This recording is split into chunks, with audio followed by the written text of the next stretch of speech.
ಇದೀಗ ಬರ್ತಾ ಇರುವಂತಹ ಎಕ್ಸ್ಕ್ಲೂಸಿವ್ ಆದಂತಹ ಸುದ್ದಿ, ದೆಹಲಿಯತ್ತ ಮಾಜಿ ಸಿಎಂ ಕುಮಾರಸ್ವಾಮಿ ದೌಡಾಯಿಸಿದ್ದಾರೆ. ಸದನ ಬಿಟ್ಟು ದೆಹಲಿಯತ್ತ ತೆರಳಿದ್ದಾರೆ ಕುಮಾರಸ್ವಾಮಿ. ಪುತ್ರ ನಿಖಿಲ್ ಜೊತೆ ದೆಹಲಿಗೆ ಹೊರಟಿದ್ದಾರೆ. ಮಾಜಿ ಸಿಎಂ ಕುಮಾರಸ್ವಾಮಿ ಸದನ ಬಿಟ್ಟು ತರಾತುರಿಯಲ್ಲಿ ದೆಹಲಿ ಕಡೆ ಹೊರಟಿದ್ದಾರೆ. ಟಿಕೆಟ್ ಬಗ್ಗೆ ಚರ್ಚಿಸೋದಕ್ಕೆ ದೆಹಲಿಗೆ ಹೋದ್ರ ಎಚ್ಡಿಕೆ. ಮಂಡ್ಯ ಟಿಕೆಟ್ ವಿಚಾರವಾಗಿ ಚರ್ಚೆ ನಡೆಸೋದಕ್ಕೇನಾದ್ರೂ ದೆಹಲಿಗೆ ತರಾತುರಿಯಲ್ಲಿ ಹೊರಟ್ರ? ಹಾಗಾದ್ರೆ ಸದನ ಬಿಟ್ಟು ಈಗ ದೆಹಲಿ ಕಡೆ ಹೊರಟಿದ್ದಾರೆ. ನಿಖಿಲ್ ಕುಮಾರಸ್ವಾಮಿ ಕೂಡ ಇದ್ದಾರೆ. ಮಗನ ಜೊತೆ ಕುಮಾರಸ್ವಾಮಿ ಅವರು ದೆಹಲಿಗೆ ಹೊರಟಿದ್ದಾರೆ.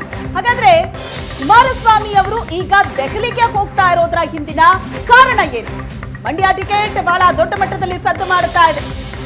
ಬಹಳ ಜಟಿಲವಾಗತ್ತೆ ಮಂಡ್ಯ ಟಿಕೆಟ್ ಅನ್ನೋದು ಕೂಡ ಈಗ ಎಲ್ಲರ ಗಮನಕ್ಕೆ ಬರ್ತಾ ಇದೆ. ಇದೇ ವಿಚಾರವಾಗಿ ಮಾತಾಡೋದಕ್ಕೆ ಅಂತ ದೆಹಲಿಗೆ ಹೊರಟಿದ್ದಾರೆ. ವರಿಷ್ಠರ ಜೊತೆ ಚರ್ಚೆ ನಡೆಸೋದಕ್ಕೆ ದೆಹಲಿಯತ್ತ ಹೊರಟಿದ್ದಾರೆ ಕುಮಾರಸ್ವಾಮಿ ಅವರು ಅಂತ ಹೇಳಲಾಗ್ತಾ ಇದೆ. ಏನು ಅನ್ನೋದು ಇನ್ನೇನು ಕೆಲವೇ ಕ್ಷಣದಲ್ಲಿ ಗೊತ್ತಾಗುತ್ತೆ. ಈಗಾಗಲೇ ಸುಮಲತಾ ಅವರಿಗೆ ಮಂಡ್ಯದ ಟಿಕೆಟ್ ಪಕ್ಕಾ ಎನ್ನುವಂತಹ ಮಾತುಗಳು ಬಹಳ ದೊಡ್ಡ ಮಟ್ಟದಲ್ಲಿ ಹರಿದಾಡ್ತಾ ಇರುವಂತಹ ಹಿನ್ನೆಲೆಯಲ್ಲಿ ಹಾಗಿದ್ರೆ ಮೈತ್ರಿಯಿಂದ ಟಿಕೆಟ್ ಯಾರ ಪಾಲಿಗೆ ಮಂಡ್ಯದಲ್ಲಿ? ಕುಮಾರಸ್ವಾಮಿ ಅವರೇ ಕಣಕ್ಕಿಳಿತಾರೆ ಅಂತ ಮಾತುಗಳು ಕೇಳಿ ಬರ್ತಾ ಇತ್ತು. ಇಲ್ಲ ಮಂಜುನಾಥ್ ಅವರು, ಡಾಕ್ಟರ್ ಮಂಜುನಾಥ್ ಅವರನ್ನ ನಿಲ್ಲಿಸುವಂತಹ ಆಸಕ್ತಿಯನ್ನ ಜೆಡಿಎಸ್ ತೋರ್ತಾ ಇತ್ತು. ಆದ್ರೆ ಮಂಡ್ಯ ಟಿಕೆಟ್ ಬಿಜೆಪಿಯಿಂದಲ ಅಥವಾ ಜೆಡಿಎಸ್ ನ ಅಭ್ಯರ್ಥಿ ಅನ್ನೋದ್ರ ಬಗ್ಗೆ ಇನ್ನೂ ಕೂಡ ಫೈನಲ್ ಆಗಿಲ್ಲ. ಆದ್ರೆ ಈ ಮಧ್ಯೆ ಸುಮಲತಾ ನಾನು ಮಂಡ್ಯದಿಂದಲೇ ಸ್ಪರ್ಧಿಸುವ ಅನ್ನುವಂತಹ ಮಾತುಗಳನ್ನು ಹೇಳ್ತಾ ಇರೋದು, ಜೊತೆಗೆ ಅವರಿಗೆ ಟಿಕೆಟ್ ಅನ್ನೋದ್ರ ಬಗ್ಗೆ ಕುತೂಹಲ ಹೆಚ್ಚಾಗಿರುವ ಹಿನ್ನೆಲೆಯಲ್ಲಿ ಮಂಡ್ಯ ಟಿಕೆಟ್ ವಿಚಾರಕ್ಕೇನೆ ಚರ್ಚೆ ಮಾಡೋದಕ್ಕೆ ಕುಮಾರಸ್ವಾಮಿ ಹಾಗಿದ್ರೆ ದೆಹಲಿಯತ್ತ ಈಗ ಪ್ರಯಾಣ ಬೆಳೆಸಿದಾರಾ? ತೀವ್ರ ಕುತೂಹಲ ಮೂಡಿಸ್ತಾ ಇದೆ.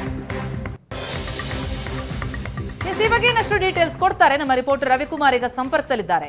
ರವಿ, ಭಾರಿ ಕುತೂಹಲದ ಗೂಡಾಗಿರುವಂತದ್ದು ಮಂಡ್ಯ ಟಿಕೆಟ್ ವಿಚಾರ.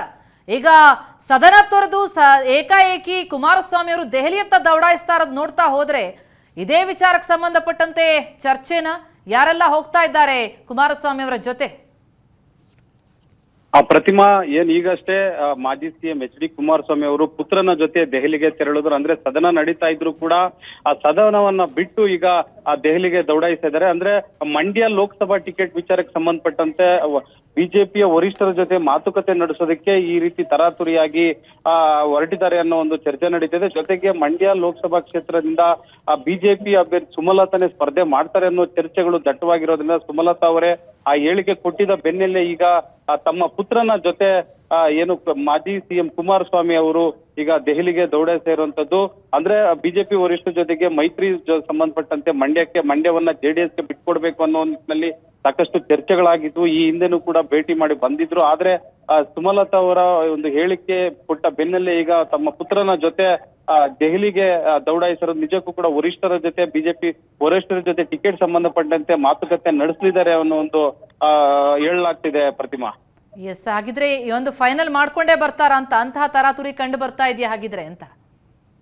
ಖಂಡಿತ ಪ್ರತಿಮಾ. ಅಂದ್ರೆ ಲೋಕಸಭಾ ಚುನಾವಣೆಗೆ ಇನ್ನೇನು ಕೆಲವೇ ದಿನಗಳೇ ಬಾಕಿ ಇರ್ತಾ ಇರೋದ್ರಿಂದ ಈಗ ಮೈತ್ರಿ ಒಂದು ಮಾತುಕತೆ ಈಗ ಸಾಕಷ್ಟು ಬಾರಿ ಚರ್ಚೆ ನಡೆದಿದೆ. ಆದ್ರೆ ಇವತ್ತು ಸದನವನ್ನೇ ಬಿಟ್ಟು ಕುಮಾರಸ್ವಾಮಿ ಅವರು ತಮ್ಮ ಪುತ್ರನ ಜೊತೆ ಈಗ ದೆಹಲಿಗೆ ದೌಡಾಯಿಸ್ತಾ ಇರೋದು ನಿಜಕ್ಕೂ ಕೂಡ ಸಾಕಷ್ಟು ಕುತೂಹಲ ಮೂಡ್ತಿದೆ ಅಂತಾನೆ ಹೇಳ್ಬೋದು. ಪ್ರತಿಮಾ, ಎಸ್, ಎಲ್ಲೋ ಒಂದು ಕಡೆ ಸುಮಲತಾ ಅವರೇ ನಿಲ್ತಾರೆ ಅನ್ನೋದ್ರ ಬಗ್ಗೆ, ಅವರಿಗೆ ಟಿಕೆಟ್ ಫೈನಲ್ ಅನ್ನೋದ್ರ ಬಗ್ಗೆ ಭಾರಿ ದೊಡ್ಡ ಚರ್ಚೆ ಆಗ್ತಾ ಇತ್ತು ರವಿ. ಹಾಗಾಗಿ ಈ ಚರ್ಚೆ ಎಲ್ಲೋ ಒಂದು ಕಡೆ ಕುಮಾರಸ್ವಾಮಿ ಅವರಿಗೆ ಎರಿಸುಮುರುಸು ಉಂಟು ಮಾಡ್ತಾ ಆ ಕಾರಣಕ್ಕಾಗಿ ಈಗ ಇಷ್ಟು ತರಾತುರಿಯಲ್ಲಿ ಹೋಗ್ತಿದ್ದಾರಾ ಅಂತ?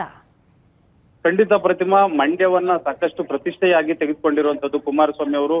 ಕಳೆದ ಚುನಾವಣೆಯಲ್ಲಿ ತಮ್ಮ ಪುತ್ರ ನಿಖಿಲ್ ಕುಮಾರಸ್ವಾಮಿ ಕೂಡ ಅಲ್ಲಿ ಸ್ಪರ್ಧೆ ಮಾಡಿ ಪ್ರತಿಷ್ಠೆಯಾಗಿದ್ದಂತ ಕಣ ಆಗಿತ್ತು. ಆದ್ರೆ ಈ ಬಾರಿ ಶತಾಯಗತೆಯ ಮಂಡ್ಯವನ್ನ ತಮ್ಮ ಪುತ್ರನನ್ನ ನಿಲ್ಲಿಸಬೇಕು, ಇಲ್ಲ ಕುಮಾರಸ್ವಾಮಿ ಅವರೇ ಸ್ಪರ್ಧೆ ಮಾಡಿ ಮಂಡ್ಯವನ್ನ ಜೆಡಿಎಸ್ ನ ವಶಕ್ಕೆ ಪಡೆದುಕೊಳ್ಬೇಕು ಅಂತ ಸಾಕಷ್ಟು ಪ್ರತಿಷ್ಠೆಗೆ ಕುಮಾರಸ್ವಾಮಿ ಅವರು ಹೇಳಿದಿರೋದು. ಈಗಾಗಲೇ ಅಲ್ಲಿನ ಒಂದು ಮಂಡ್ಯ ಭಾಗದ ಸಾಕಷ್ಟು ನಾಯಕರುಗಳ ಜೊತೆ ಕೂಡ ಸುದೀರ್ಘವಾದಂತಹ ಚರ್ಚೆಯನ್ನು ಕೂಡ ಮಾಡಿದ್ರು.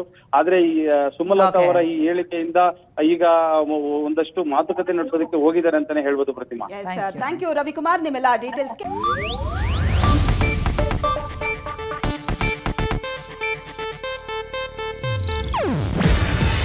ಇದು ಏಷ್ಯಾನೆಟ್ ನ್ಯೂಸ್ ನೆಟ್ವರ್ಕ್ ಪ್ರಸ್ತುತಿ. ನೀವು ನೋಡ್ತಿದ್ದೀರಾ ಏಷ್ಯಾನೆಟ್ ಸುವರ್ಣ ನ್ಯೂಸ್.